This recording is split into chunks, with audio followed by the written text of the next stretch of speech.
Selamat pagi Bapak Ibu yang dikasihi oleh Tuhan kita Yesus Kristus. Pada pagi ini kita akan memuji, kita akan beribadah kepada Tuhan. Kita angkat pujian, kunaikan syukur padamu Yesus.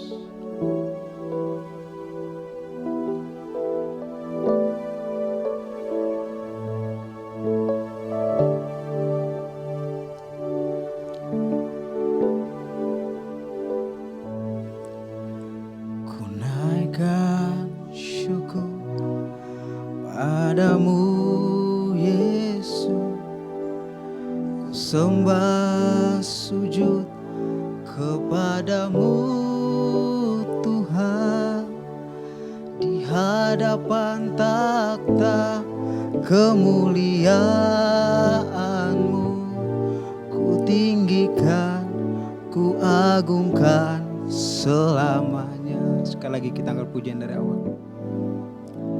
Ku naikkan syukur padamu Yesus, ku sembah sujud kepadamu Tuhan, di hadapan takhta kemuliaan-Mu, ku tinggikan, ku agungkan selamanya.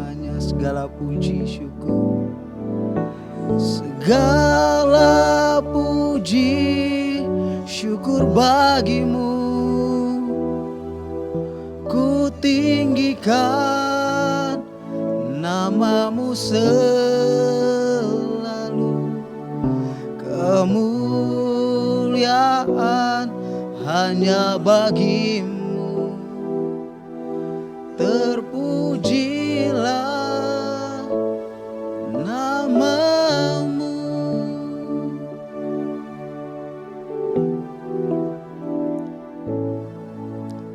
Ku naikkan syukur padamu Yesus, ku sembah sujud kepadamu Tuhan, di hadapan takhta kemuliaan-Mu, ku tinggikan, ku agungkan selamanya.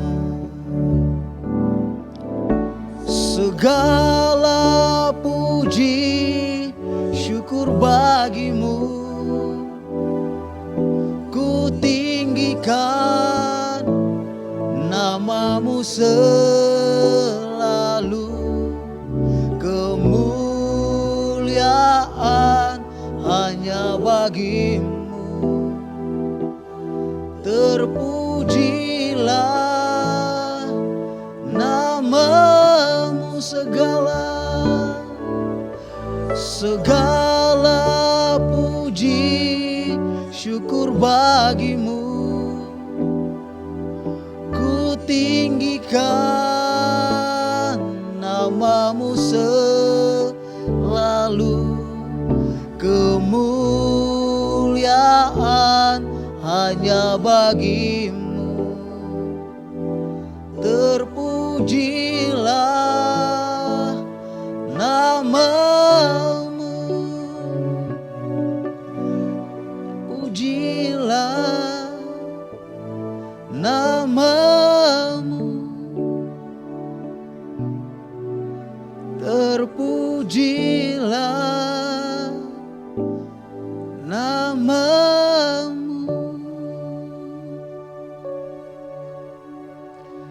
Terpujilah namamu Tuhan, nama yang kami sembah di dalam Yesus Kristus. Kami bersyukur kepadamu Tuhan, oleh karena pertolongan Tuhan kami ada sampai saat ini. Bapa di sorga, kami bersyukur atas kasih karunia Tuhan dalam hidup kami. Hanya oleh karena kasih karunia Tuhan, kami beribadah kepada Tuhan. Kami bersekutu dengan Tuhan. Bapa di sorga, berkati kami semua. Berkati kami Tuhan. Terima kasih Tuhan, saat ini juga Tuhan. Kami mau beribadah kepada Tuhan. Kami menyerahkan ibadah kami pada pagi ini ke dalam tangan Tuhan.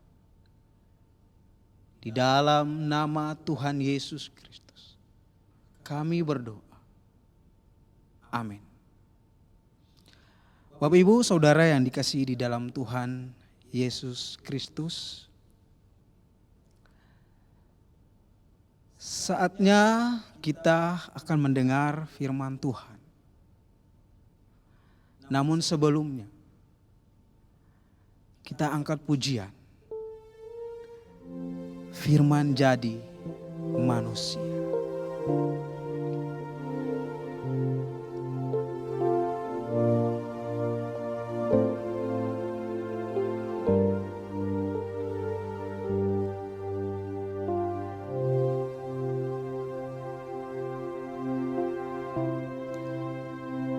Menjadi manusia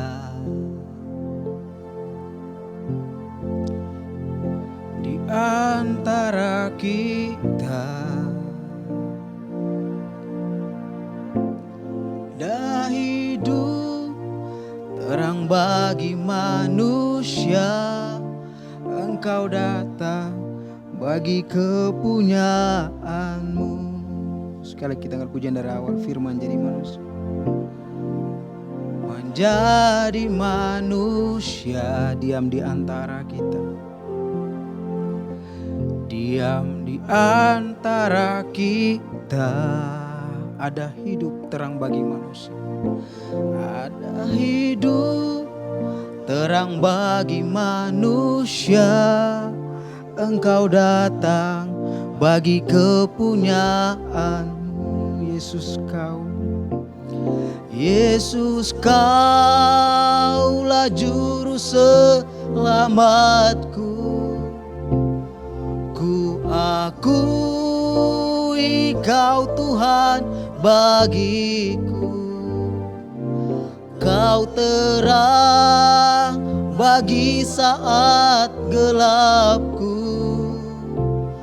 Kau pintu bagi setiap jalan. Firman jadi manusia, diam di antara kita. Ada hidup terang bagi manusia. Engkau datang bagi kepunyaanmu. Yesus, kaulah juru selamatku. Ku akui kau Tuhan bagiku. Kau terang bagi saat gelapku. Kau pintu bagi setiap jalan. Yesus, kaulah juru selamatku. Ku akui kau Tuhan bagiku. Kau terang bagi saat gelapku. Kau pintu bagi setiap jalan. Kau pintu bagi setiap jalan. Kau pintu bagi setiap jalan.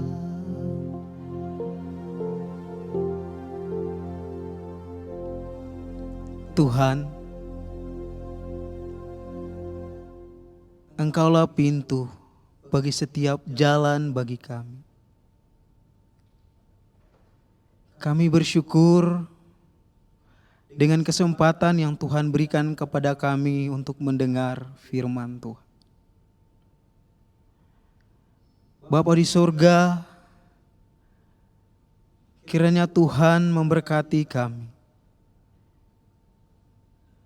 Kiranya Tuhan menolong kami, memampukan kami untuk memahami firman Tuhan dan melakukan firman Tuhan di dalam setiap kehidupan kami sehari-hari.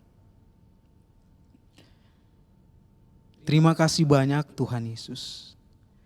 Kami menyerahkan hidup kami ini ke dalam tangan Tuhan. Hamba-Mu yang akan menyampaikan firman Tuhan adalah manusia yang terbatas, manusia yang punya kelemahan. Oleh sebab itu Tuhan, kiranya kuasa Tuhan yang menolong hamba-Mu untuk menyampaikan firman Tuhan. Di dalam nama Tuhan Yesus Kristus kami berdoa dan kami siap mendengar firman Tuhan. Bersabdalah Bapa. Amin. Oke, Bapak Ibu, Saudara yang dikasihi di dalam Tuhan kita Yesus Kristus. Sebelum masuk dalam firman Tuhan, saya rindu memperkenalkan diri saya. Oke, perkenalkan, nama saya Andreas Paulus Atalani. Saya berasal dari Nusa Tenggara Timur, ya, khususnya di Kabupaten Alor. Saat ini saya semester 6 kuliah di STT SAPPI, ya, yang berada di Bandung. Bapak Ibu Saudara yang dikasihi di dalam Tuhan Yesus Kristus, terima kasih juga untuk kesempatan yang telah diberikan kepada saya untuk menyampaikan kebenaran firman Tuhan pada pagi ini. Ini adalah kesempatan yang bagi saya sangat luar biasa untuk menyampaikan firman Tuhan.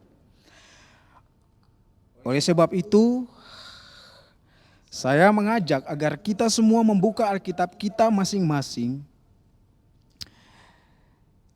di dalam Lukas pasal 7 ayat 36. Lukas pasal 7 ayat 36 sampai dengan 50. Namun saya akan membatasinya. Kita akan membacakan ayat 36 dan sampai dengan ayat 43 saja. Ya, sekali lagi kita akan membacakan ayat 36 sampai dengan ayat 43 saja. Bapak Ibu Saudara menyimak di dalam Alkitab masing-masing dan saya akan membacakannya untuk kita semua. Demikianlah bunyi firman Tuhan. Seorang Farisi mengundang Yesus untuk datang makan di rumahnya. Yesus datang ke rumah orang Farisi itu, lalu duduk makan. Di kota itu ada seorang perempuan yang terkenal sebagai seorang pendosa. Ketika perempuan itu mendengar bahwa Yesus sedang makan di rumah orang Farisi itu, datanglah ia membawa sebuah buli-buli pualam berisi minyak wangi. Sambil menangis, ia pergi berdiri di belakang Yesus dekat kakinya. Lalu membasahi kakinya itu dengan air matanya dan menyekannya dengan rambutnya. Kemudian ia mencium kakinya dan meminyakinya dengan minyak wangi itu. Ketika orang Farisi yang mengundang Yesus melihat hal itu, ia berkata dalam hatinya, "Jika ia ini nabi, tentu ia tahu siapakah dan orang apakah perempuan yang menjamahnya ini. Tentu ia tahu bahwa perempuan itu adalah seorang berdosa." Lalu Yesus berkata kepadanya, "Simon, ada yang hendak kukatakan kepadamu." Sahut Simon, "Katakanlah, Guru." "Ada dua orang yang berhutang kepada seorang pelepas uang. Yang seorang berhutang 500 dinar, yang lain 50.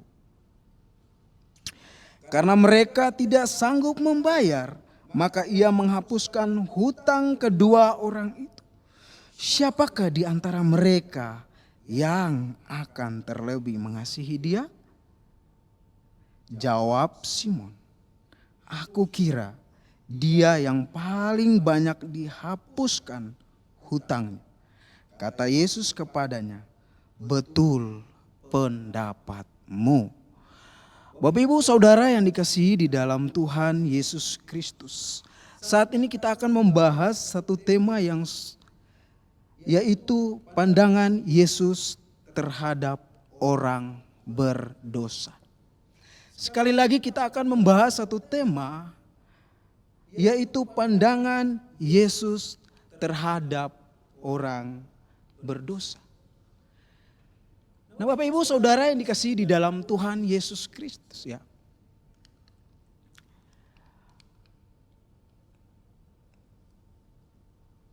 Salah satu tokoh berasal dari India,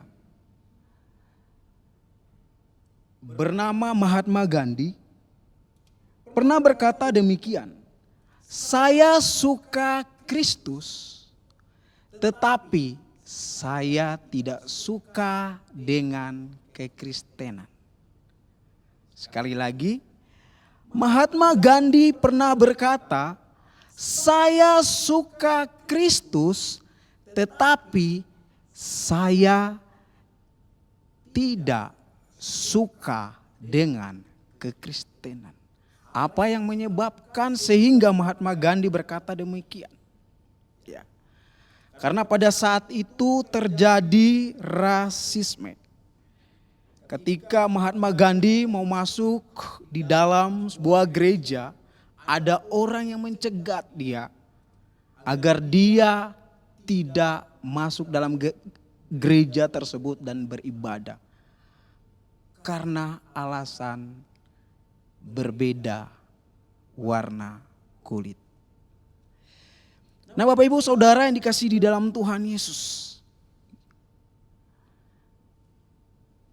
kata-kata ini sungguh satu teguran yang keras bagi orang Kristen. Orang Kristen yang saya maksudkan adalah saya dan saudara. Kata-kata ini adalah satu teguran yang keras bagi saya dan saudara sebagai orang Kristen. Apa pandangan Yesus terhadap orang Kristen? Apa pandangan Yesus terhadap orang Kristen atau orang berdosa? Nah, Bapak Ibu Saudara yang dikasihi di dalam Tuhan Yesus Kristus, ya. Kita sudah membacakan dari ayat 36 sampai dengan 43 bahwa ada percakapan, ada undangan, ada percakapan di sana ya, antara orang Farisi dan Yesus. Namun ada juga masuk wanita yang terkenal sebagai orang berdosa. Namun ada perbedaan pandangan antara Yesus dan orang Farisi. Apa pandangan Yesus terhadap orang berdosa pada saat itu? Ya, pandangan Yesus terhadap orang berdosa ya, menurut Lukas 7 ayat 36 sampai 50 Yang pertama adalah orang berdosa juga memiliki hak yang sama untuk datang kepada Yesus Kristus. Di dalam ayat 41 di sana dikatakan ada dua orang yang berhutang kepada seorang lepas uang. Yang seorang berhutang 500 dinar, yang lain 50. Karena mereka tidak sanggup membayar, maka ia menghapuskan hutang kedua orang itu. Nah, Bapak Ibu Saudara yang dikasihi di dalam Tuhan Yesus Kristus. Dalam perumpamaan ini, Yesus sedang menyadarkan orang Farisi tersebut bahwa sebenarnya orang Farisi dan perempuan ini adalah sama-sama berutang. Namun orang Farisi ini tidak sadar. Sehingga dengan ketidaksadaran dari orang Farisi ini menganggap bahwa orang lain atau perempuan yang tadi adalah orang yang berdosa dan dia tidak berdosa. Orang Farisi tidak sama dengan perempuan yang tadi. Namun Yesus punya pandangan yang berbeda dengan orang Farisi. Yesus tetap memandang perempuan yang berdosa ini sebagai perempuan yang memiliki hak yang sama atau sebagai orang berdosa yang memiliki hak yang sama untuk datang kepada Yesus. Bapak Ibu Saudara yang dikasihi di dalam Tuhan Yesus Kristus. Ya. Jangan sampai kita sebagai orang Kristen juga memiliki mental yang sama seperti orang Farisi ini.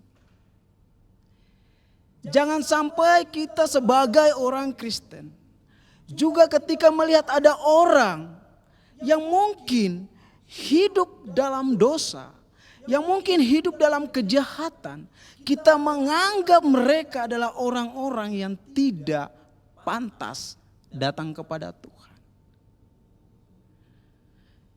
Kita harus sebagai orang Kristen, kita harus memiliki pandangan yang sama dengan Tuhan Yesus Kristus.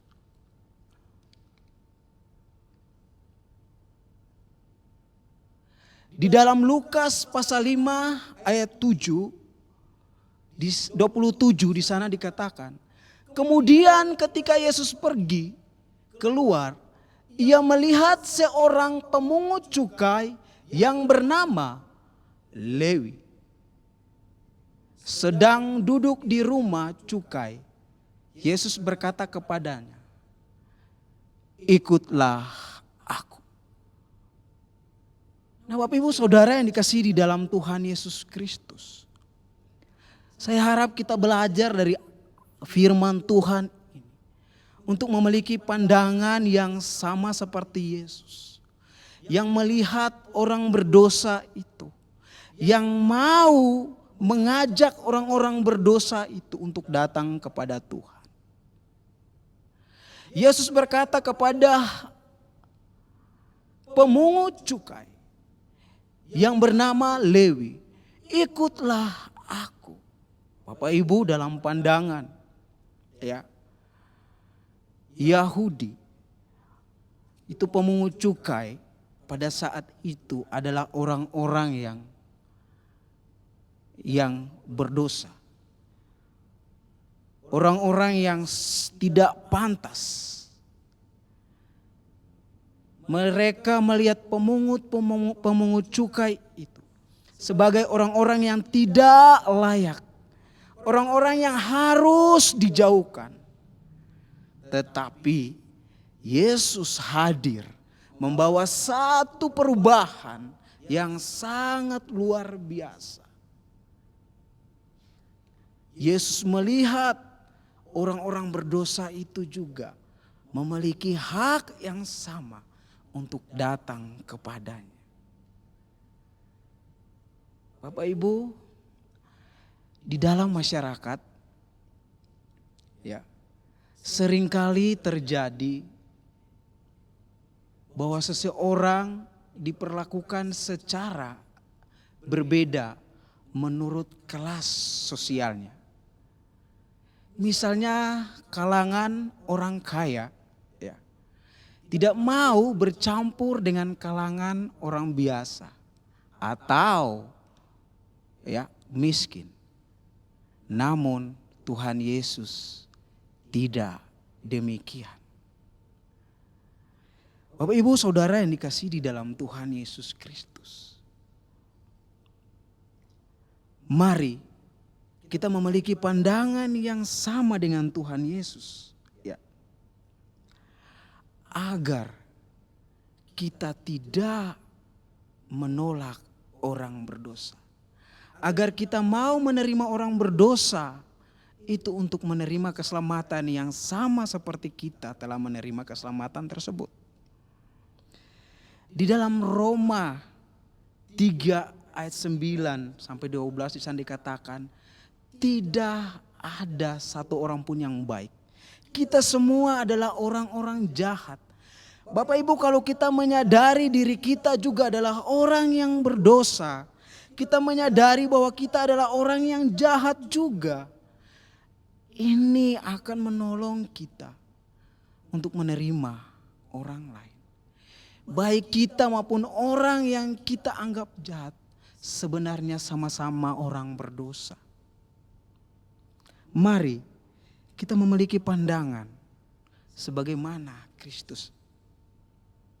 Kristus yang tidak berdosa tapi mau menerima orang berdosa. Bagaimana dengan kita yang berdosa tetapi tidak mau menerima orang yang berdosa sama seperti dengan kita? Nah, Bapak Ibu Saudara yang dikasihi di dalam Tuhan Yesus Kristus. Yang kedua adalah orang berdosa juga memiliki hak yang sama tentang atau mengenai keselamatan. Jadi jangan berpikir bahwa keselamatan itu hanya untuk kita, jemaat, dan orang di luar sana itu tidak pantas diselamatkan. Ya. Kalau kita berpikir demikian, maka kita akan berbeda pandangan, berbeda ajaran dengan Tuhan Yesus Kristus. Orang berdosa juga memiliki hak yang sama tentang keselamatan. Di dalam ayat 50 di sana dikatakan imanmu telah menyelamatkan engkau. Pergilah dengan selamat. Yesus mengatakan kepada orang berdosa yang tadi, yang dilihat oleh orang Farisi sebagai orang yang tidak berhak diselamatkan. Yesus berkata bahwa imanmu telah menyelamatkan. Pergilah dengan selamat. Satu teguran yang keras untuk orang Farisi. Pandangan yang keliru itu. Di dalam Lukas pasal 9 ayat 9 sampai 10 di sana dikatakan, kata Yesus kepadanya, hari ini telah terjadi keselamatan kepada rumah ini, karena orang ini pun anak Abraham. Perhatikan, hari ini telah terjadi keselamatan. Ini adalah kisah Sakeus. Di mana Sakeus adalah pribadi yang juga tidak dipandang oleh masyarakat atau orang-orang Farisi pada saat itu. Tetapi kembali lagi Yesus membawa satu perubahan. Bahwa Sakeus juga yang adalah orang yang tidak dipandang memiliki hak yang sama, yaitu keselamatan. Di dalam ayat 10 di sana, sebab anak manusia datang untuk apa? Untuk mencari dan menyelamatkan yang hilang. Ya. Tujuan Yesus datang ke dunia adalah mencari dan menyelamatkan yang hilang. Mencari dan menyelamatkan orang-orang yang berdosa itu. Oleh sebab itu Bapak Ibu Saudara yang dikasihi di dalam Tuhan kita Yesus Kristus. Jangan sampai pandangan kita berbeda dengan Yesus mengenai orang berdosa. Jangan sampai ada orang-orang berdosa yang datang mau beribadah kepada Tuhan. Yang datang mau bergabung bersama-sama dengan kita. Yang mau bersekutu bersama-sama dengan kita. Dan kita menolak mereka. Bapak Ibu yang dikasihi di dalam Tuhan Yesus Kristus. Ada sebuah kisah nyata. Yaitu kisah ini adalah teman saya sendiri. Teman saya ini adalah seorang Muslim. Ya. Teman saya ini mengalami penyakit HIV ya. Dan pada saat itu Bapak Ibu yang dikasihi oleh Tuhan Yesus Kristus, orang-orang di sekitarnya menjauhi dia. Tidak mau dekat dengan dia, bahkan masuk di rumah ibadah mereka saja ditolak. Ini sangat menyedihkan Bapak Ibu Saudara yang dikasihi di dalam Tuhan. Saya mau mengajak kita agar sebagai orang Kristen kita melihat orang-orang berdosa sebagai orang-orang yang berarti, orang-orang yang berharga sama seperti kita, yang berhak juga memiliki keselamatan. Bapak Ibu Saudara yang dikasihi di dalam Tuhan, ini adalah gambaran yang mungkin sudah tidak asing lagi bagi kita. Tapi saya mau tampilkan gambaran ini kepada kita bahwa kiranya ini menjadi satu alarm atau ingatan di dalam hidup kita sebagai orang Kristen. Bahwa mengapa Yesus sampai rela mati. Itu hanya untuk saya dan saudara.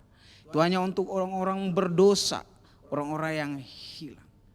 Oleh sebab itu kalau Yesus sudah melakukan hal seperti ini, maka seharusnya kita juga belajar untuk menerima orang-orang yang berdosa.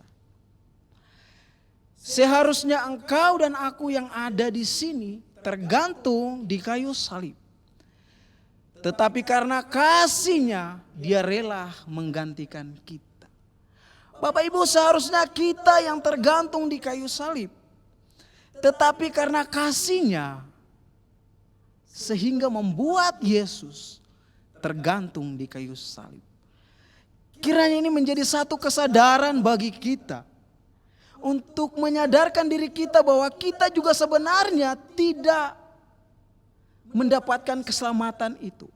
Tetapi hanya oleh karena kasih-Nya kita diselamatkan.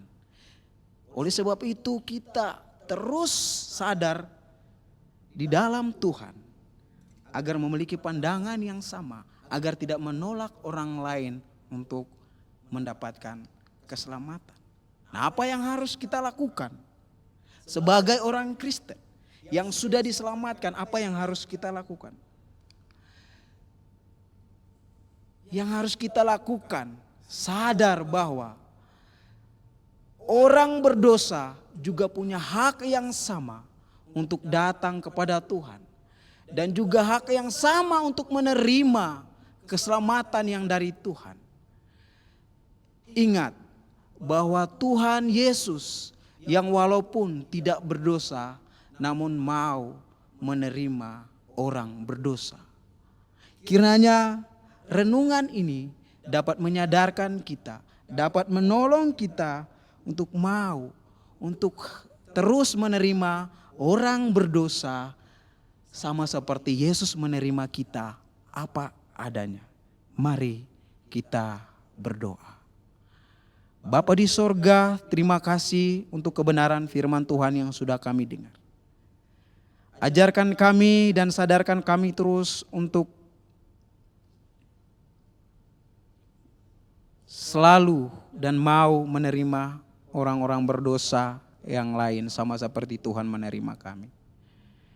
Kiranya firman Tuhan ini menyadarkan, mengingatkan kami, menolong kami, memampukan kami untuk memiliki pandangan yang sama dengan Tuhan. Terima kasih Tuhan, kami mengucap syukur. Amin. Oke, Bapak Ibu Saudara yang dikasihi di dalam Tuhan Yesus Kristus, kita telah mendengarkan firman Tuhan. Dan saat ini juga kita akan masuk di dalam pokok-pokok doa kita. Ada beberapa pokok doa yang akan kita doakan. Pokok doa yang pertama, kita sebagai jemaat Tuhan, mari mengucap syukur atas kebaikan Tuhan sepanjang hari ini. Jemaat Tuhan, kita mengucap syukur. Kita berterima kasih kepada Tuhan. Kalau bukan Tuhan yang menolong kita, kalau bukan Tuhan yang bersama-sama dengan kita, belum tentu kita ada sebagaimana kita ada ini. Mari kita ingatkan kebaikan Tuhan. Mari kita ingat bagaimana pertolongan Tuhan di dalam hidup kita. Bagaimana penyertaan Tuhan di dalam hidup kita sepanjang hidup kita di dunia ini. Kita ingat kebaikan Tuhan dan kita bersyukur atas pertolongan Tuhan. Kita mengucap syukur karena pertolongan Tuhan selalu nyata dalam hidup kita.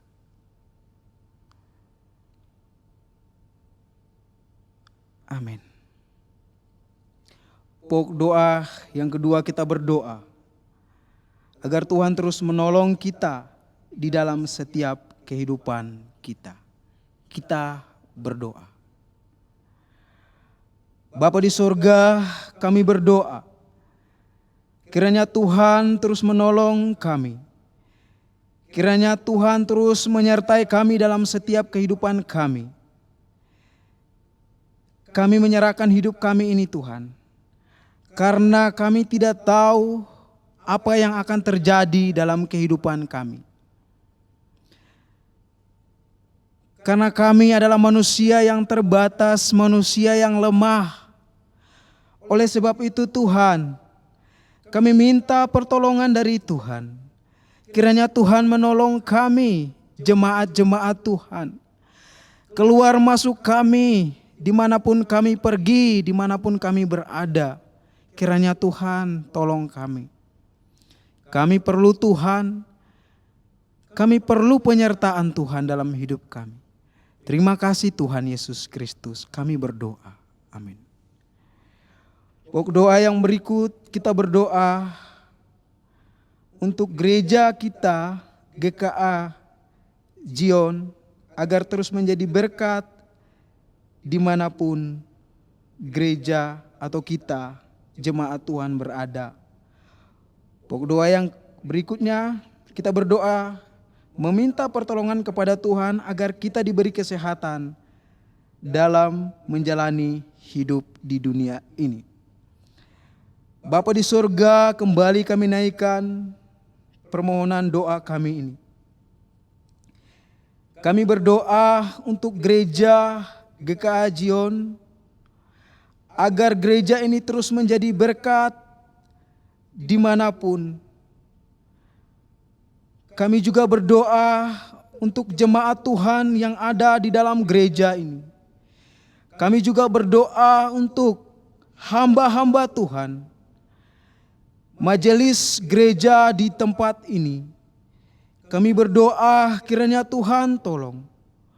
Tuhan memberikan pertolongan agar dimanapun jemaat Tuhan, hamba-hamba Tuhan berada, kiranya terus menjadi berkat.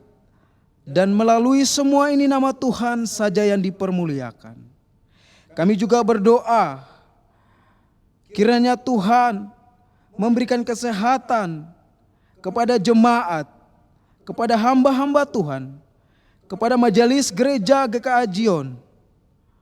Tuhan memberikan kesehatan, kekuatan, dan umur yang panjang agar tetap menjalani hidup di dunia ini. Terima kasih banyak Bapa di sorga, terima kasih Tuhan. Kami menyerahkan ini ke dalam tangan Tuhan. Terima kasih Tuhan, kami berdoa. Amin. Pokok doa yang berikut. Kita berdoa agar kita memiliki hati yang tidak menolak orang berdosa atau memiliki hati yang tetap mengasihi orang berdosa lainnya. Dan kita juga berdoa minta belas kasihan Tuhan agar kita yang mungkin saat ini ada dalam pergumulan ekonomi, pergumulan iman, atau kesulitan lainnya, agar dengan pertolongan Tuhan saja kita dimampukan untuk melewati semuanya. Bapa di sorga, kami berdoa, kiranya Tuhan, kami memiliki hati yang sama dengan Tuhan, yang tidak menolak orang-orang berdosa lainnya. Kami berdoa minta belas kasihan dari Tuhan.